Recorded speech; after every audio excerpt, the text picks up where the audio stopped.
Bonsoir. 100 jours après l'alerte de l'Organisation mondiale de la santé par les autorités chinoises devant des cas de pneumopathie inexpliqués. C'était le 1er janvier. La pandémie de Covid-19 touche aujourd'hui 184 pays avec 1 450 000 cas confirmés, 83 568 décès, mais aussi 308 000 personnes guéries. Les États-Unis sont le pays le plus touché au monde, avec 400 000 cas et déjà près de 13 000 morts. L'Europe reste l'épicentre de la pandémie, avec près de 700 000 cas et plus de 58 000 décès. L'Espagne, avec 14 555 décès, observe enfin un plateau. L'Italie, qui malheureusement déplore plus de 17 000 décès, observe enfin une lente, très lente régression de l'épidémie. Enfin, l'Allemagne ainsi que le Royaume-Uni sont en phase encore ascendante. En France, vous le savez, nous faisons tout, tous ensemble, pour éviter de saturer nos établissements de santé, pour soulager, soutenir tous nos professionnels de santé. Les données hospitalières de 1053 établissements de santé font état, depuis le début de l'épidémie, le 1er mars, de 60 000 personnes hospitalisées.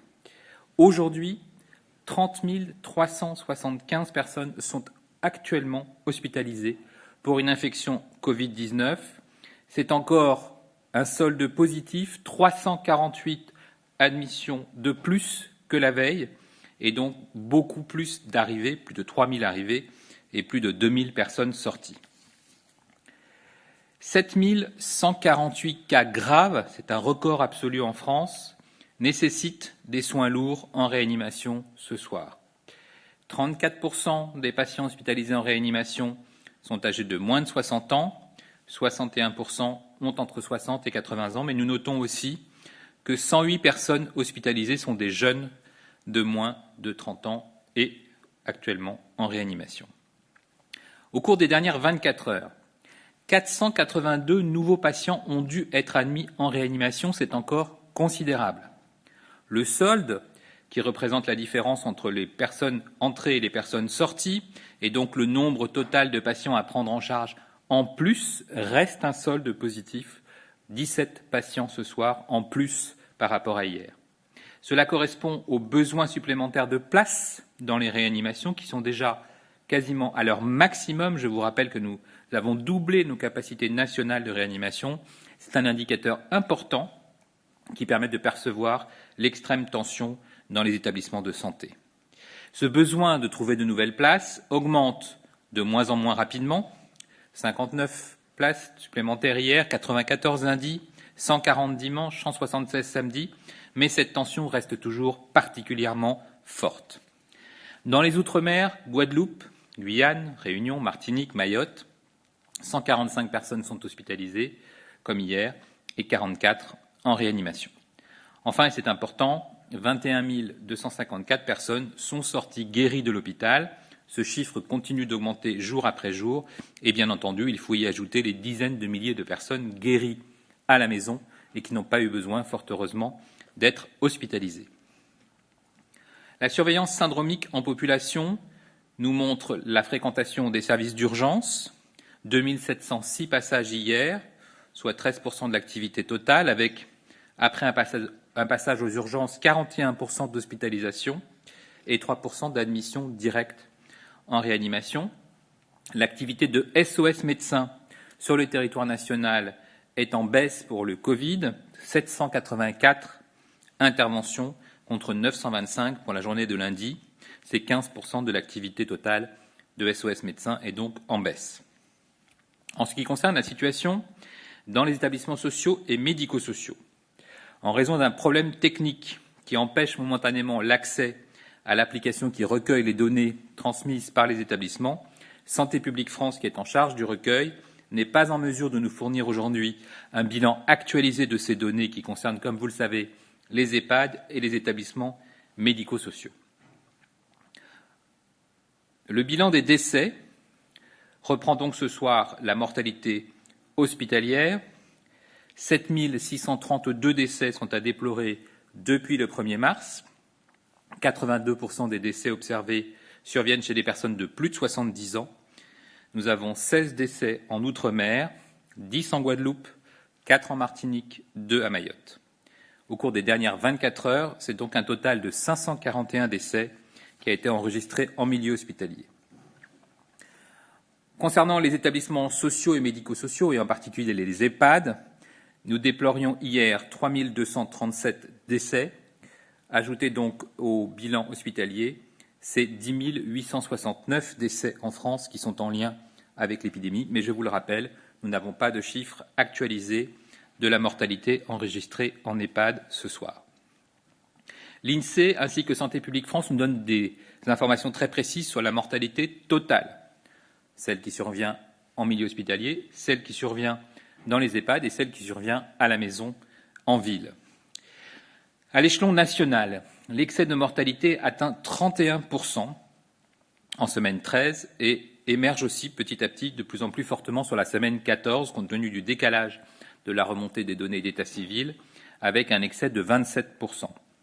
À l'échelon régional, l'excès de mortalité est observé dans 6 régions pour les semaines 13 et 14, Grand Est, Île-de-France, Bourgogne-Franche-Comté, Auvergne-Rhône-Alpes, Hauts-de-France et Centre-Val de Loire. À l'échelon départemental, ce sont 33 départements qui ont un excès de mortalité en semaine 14 et déjà 32 lors de la semaine 13. 5 départements présentent un niveau d'excès exceptionnel, le Haut-Rhin, Paris, la Seine-Saint-Denis, les Hauts-de-Seine et le Val d'Oise. Selon Santé publique France, qui recense l'ensemble des tests pratiqués par PCR et confirmés, il y aurait ce soir 82 000 cas confirmés par PCR, soit 3 881 de plus qu'hier. Vous le constatez, la pandémie de Covid-19 est toujours très active dans notre pays. Nous sommes tous confrontés à une situation exceptionnelle qui s'inscrit durablement dans le temps.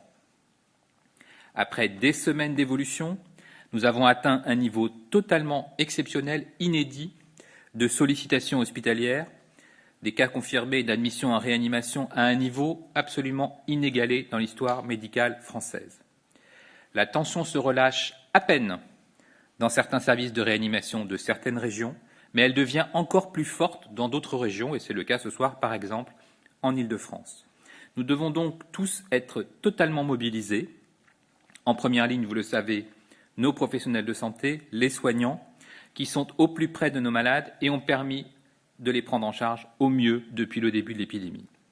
En deuxième ligne, ceux qui permettent aux premiers de tenir la ligne de front, et en troisième ligne, toutes celles et tous ceux qui doivent respecter le confinement.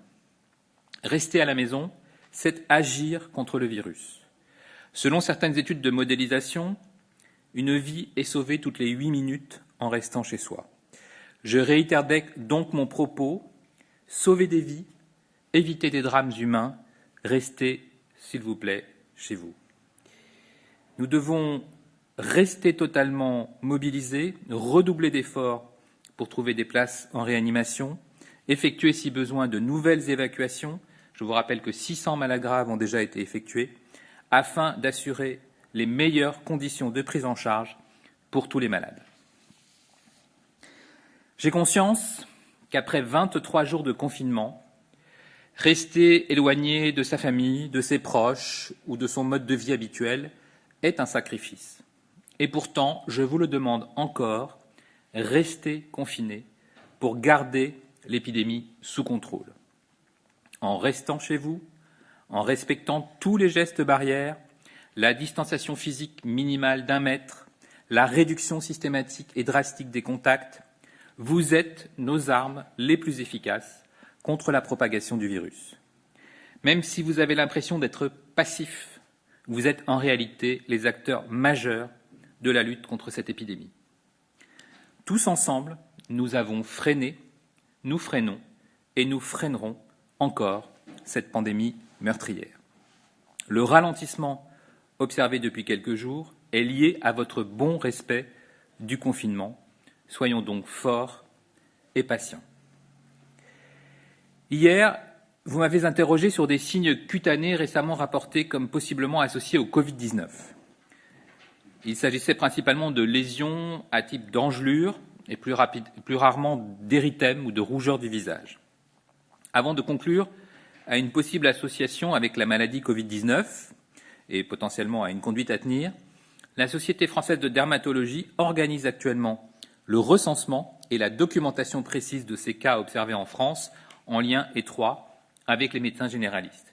À ce jour, nous n'avons pas encore de preuves pour affirmer qu'il s'agit d'un signe cutané du Covid-19, mais vous le savez, nous apprenons chaque jour sur ce virus et sur cette maladie. Nous restons tous les jours à l'écoute des professionnels de santé qui nous contactent et nous leur permettons aussi de trouver des informations actualisées. Ainsi, je tiens à leur signaler qu'un nouvel espace de communication dédié leur est réservé pour tous les professionnels de santé sur le site du ministère de la Santé. Il y regroupe avec pédagogie toutes les doctrines et les pratiques à adopter.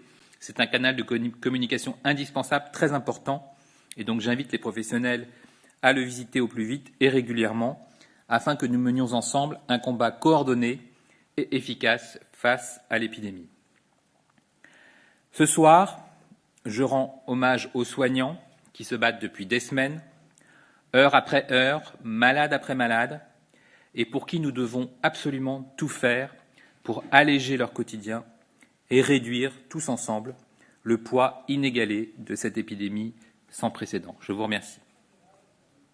Une question pour CNews. Allez-vous reprendre les transferts de malades d'Île-de-France vers les autres régions, donc par TGV ou armée de l'air ? Alors, c'est une question importante puisque nous sommes très attentifs à la pression actuellement exercée sur les réanimations d'Île-de-France. L'Agence régionale de santé est en lien avec le centre de crise pour évaluer les besoins éventuels en évacuation. Si nous devons en faire, nous en ferons et nous en ferons rapidement. Et je tiens à rappeler aux Français que nous avons réussi, en cette période difficile, à évacuer plus de 600 patients par toutes les voies possibles, par voie routière, par le TGV médicalisé, par hélicoptère, par voie aérienne civile et militaire, vers d'autres régions, vers des pays frontaliers, et que ces 600 évacuations sont aussi des évacuations sans précédent de malades graves, de malades lourds, de malades de réanimation, qui se sont parfaitement passées, bien déroulées, grâce à une mobilisation sans précédent de l'ensemble des équipes soignantes, et en particulier des équipes qui ont assuré le transfert. Plusieurs questions pour l'APM. Avez-vous le chiffre précis des décès en EHPAD parmi ceux en établissements médico-sociaux ? Alors, malheureusement, comme je vous l'indiquais, je n'ai pas les chiffres ce soir, mais effectivement, je pourrais vous donner la répartition entre les EHPAD et les établissements médico-sociaux. Ce que je peux vous dire, c'est que l'immense majorité des décès survient en EHPAD versus les établissements médico-sociaux qui, comme vous le savez, peuvent accueillir d'autres types de populations. Quand commenceront les tests en EHPAD touchés ?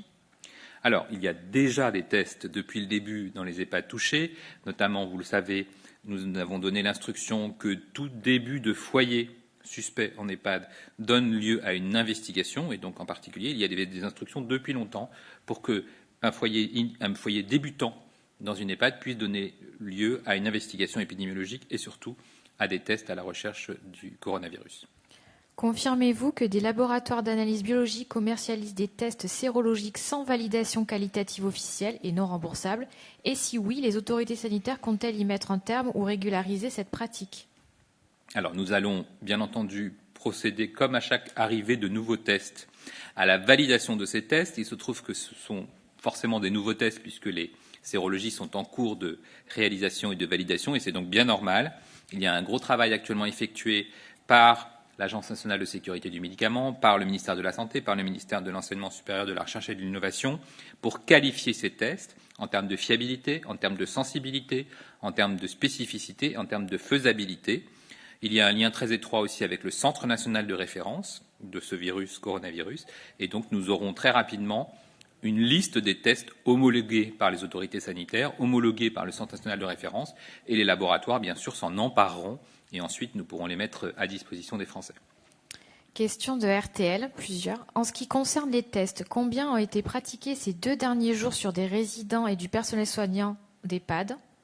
Alors, je n'ai pas ce chiffre pour la simple raison qu'aujourd'hui, tous les prélèvements qui sont faits en ville, dans différentes circonstances, arrivent dans différents laboratoires, et vous savez que le ministère de la Santé a élargi l'accès aux laboratoires, puisqu'aujourd'hui, pour faciliter cette croissance du nombre de tests, et là on parle bien des tests PCR virologiques, de recherche du virus, on a ouvert l'accès à d'autres plateformes, à des laboratoires de recherche, à des laboratoires départementaux, à des laboratoires vétérinaires qui ont l'équipement, à des laboratoires de la police ou de la gendarmerie, donc qui viennent en soutien à toute l'organisation actuelle des laboratoires hospitaliers et des laboratoires de ville. Donc énormément de laboratoires sont mobilisés, les prélèvements peuvent être faits de façon très large sur l'ensemble du territoire, et donc nous n'avons pas aujourd'hui l'information du lieu où a été réalisé le prélèvement, mais si nous avons cette information, bien sûr, nous vous la partagerons. Y a-t-il un objectif chiffré de tests en EHPAD ? Non, il n'y a pas d'objectif chiffré de tests en EHPAD. Je pense que l'objectif principal du ministre, et il était très clair, c'est que lorsqu'il y a une suspicion de cas dans un EHPAD, l'EHPAD puisse avoir une réponse rapide au niveau territorial, savoir à qui s'adresser, savoir quel hôpital est l'hôpital référent et savoir comment procéder pour avoir rapidement accès à ces tests. À quelle fréquence les soignants devront-ils se soumettre aux tests ? Alors, ça, c'est une question qui reste à trancher. La première question est de savoir si tous les soignants, et ça, c'est important, peuvent avoir accès aux tests lorsqu'ils se sentent malades. Et c'est évidemment une priorité, puisque vous savez que les soignants font partie des populations prioritaires. Ensuite, il y aura une deuxième question qui sera celle du test sérologique des soignants, pour que les soignants qui vont avoir à lutter pendant encore des semaines pour prendre en charge les malades sachent s'ils sont séropositifs, c'est-à-dire qu'ils ont rencontré le virus et qu'ils sont immunisés, ou s'ils sont séronégatifs et qu'ils doivent être encore plus attentifs justement pour se protéger et éviter d'être contaminés.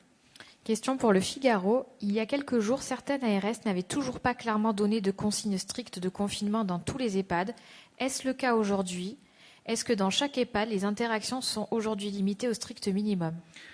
Oui, vous savez que c'est un sujet compliqué qui a fait l'objet d'une saisine du Comité consultatif national d'éthique pour la simple raison que confiner des résidents dans des chambres peut parfois entraîner des effets secondaires graves pour des personnes qui ont besoin de contact, qui ont besoin de soutien, qui ont besoin d'un aidant pour les faire marcher, qui ont besoin d'un proche pour les faire manger. Et donc cette réflexion, elle a certes été fortement incitée, les autorités ont dit qu'il valait mieux confiner en chambre, mais elle reste à la main, non pas tellement de l'Agence régionale de santé, mais bien du directeur de l'établissement, de l'équipe, parce qu'on sait bien que pour certaines personnes âgées, le confinement peut être vraiment délétère. Et donc, on avait laissé à l'appréciation de certaines équipes et de certains directeurs la possibilité ou non de mettre justement ces résidents dans un confinement plus strict, parce que parfois, et c'est important d'en tenir compte, au niveau d'un individu, le confinement peut être extrêmement difficile à supporter. La doctrine, c'était dépister 3 résidents maximum. Est-ce que ça a déjà évolué ? Alors, ça, ce sont les propos du ministre des Solidarités et de la Santé, Olivier Véran, pour vous expliquer quelle est la situation actuelle.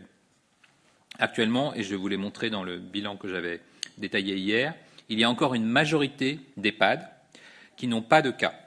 Et donc, ces EHPAD qui n'ont pas de cas doivent vraiment renforcer au maximum leur protection, s'assurer que les résidents sont bien confinés et s'assurer que les professionnels qui interviennent ne sont pas malades. L'objectif du ministre a été très clair. S'il y a une suspicion de cas chez un résident ou chez un professionnel, il doit y avoir une investigation très rapide pour soit mettre le professionnel de côté, confiné à domicile et éviter qu'il contamine l'EHPAD, soit gérer l'isolement dans les meilleures conditions du résident. C'est ce qu'on l'on souhaite, c'est-à-dire que chaque EHPAD puisse avoir une réaction rapide, une connaissance du circuit de signalement, du circuit de prélèvement à l'échelon territorial pour être aidé, soutenu par une équipe hospitalière, mais surtout connaître la démarche pratique pour avoir accès aux tests. Une question pour CNN. Pouvez-vous faire un point sur la question de l'immunité collective ?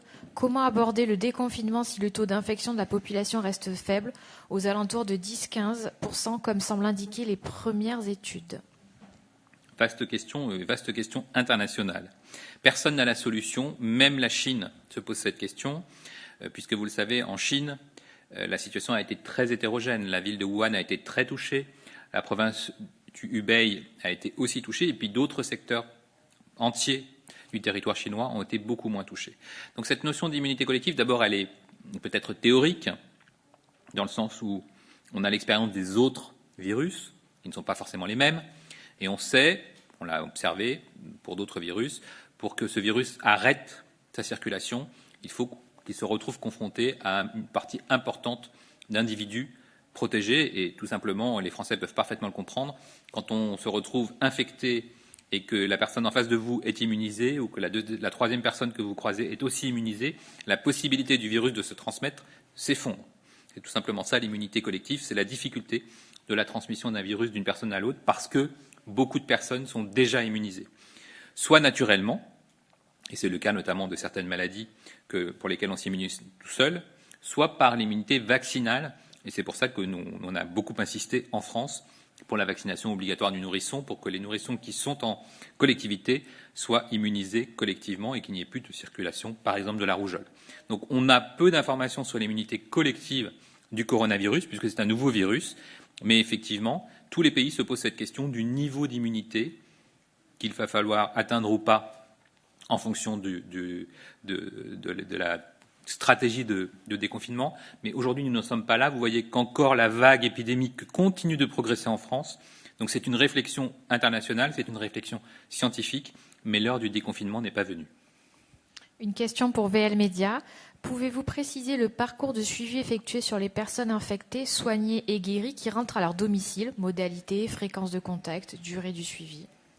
Alors, c'est une question très complexe puisque les parcours sont tous individuels. Vous avez fort heureusement l'essentiel des malades qui restent à la maison et qui, en quelques jours, guérissent. Surtout quand les signes disparaissent, ils peuvent garder peut-être un peu de toux, une toux sèche, mais ils n'ont plus de fièvre, ils n'ont plus de douleur, ils n'ont plus de maux de tête, et donc ils sont guéris, et il n'y a vraiment aucune inquiétude à avoir pour eux.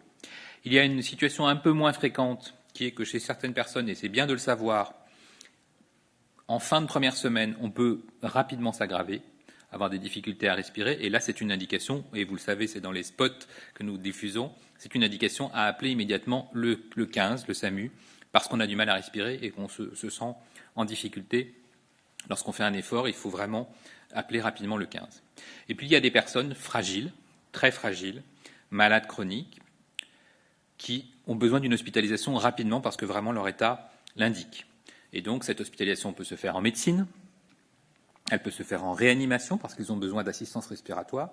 Et ensuite, le devenir d'un patient de réanimation peut être une sortie relativement rapide parce que la réanimation est courte, ou peut être une rééducation, une réadaptation longue parce que la réanimation a été particulièrement lourde et qu'il faut réapprendre à marcher, réapprendre à respirer tout seul avec un kiné. Et donc le retour à domicile se fait après ce long séjour hospitalier.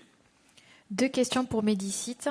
La première, les mesures de confinement vont-elles être plus strictes lors du pic de l'épidémie? Alors, le confinement est déjà très strict et je tiens à remercier les Françaises et les Français qui, globalement, le respectent très bien. Il n'y a probablement pas de pic, et je pense que le terme n'est pas bon. On observe de pic nulle part. On observe un plateau dans certains pays. C'est le cas de l'Italie, c'est le cas de l'Espagne, c'est, je l'espère, le cas de la France dans les prochains jours, mais qui est un plateau à très haut niveau. Vous voyez que nous avons un nombre de cas exceptionnel en milieu hospitalier comme en réanimation, et c'est un plateau dynamique qui est observé, c'est-à-dire qu'il reste beaucoup de patients qui arrivent à l'hôpital. Le fait que ça ne monte plus est lié au fait qu'il y a autant de personnes qui rentrent à l'hôpital que de personnes qui en sortent. Mais la charge en soins, le nombre de patients à prendre en charge, reste totalement considérable pour les professionnels de santé.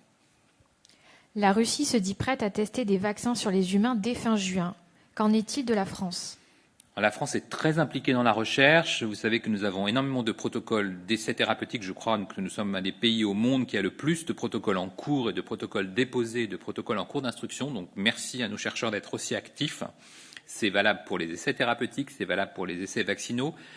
La seule chose qu'il faut bien comprendre, c'est que pour mettre au point un vaccin, et vous savez que nous avons des très bons chercheurs dans ce domaine, il faut d'abord un modèle, on va dire cellulaire, puis un modèle animal, puis un modèle humain. Et donc, il y a des étapes indispensables pour produire un vaccin, et c'est long pour valider le concept, pour tester ce vaccin chez l'animal et chez l'homme, et surtout pour ensuite, s'il est confirmé qu'il est efficace, le produire. C'était les dernières questions. Merci. Merci à vous. Merci, madame.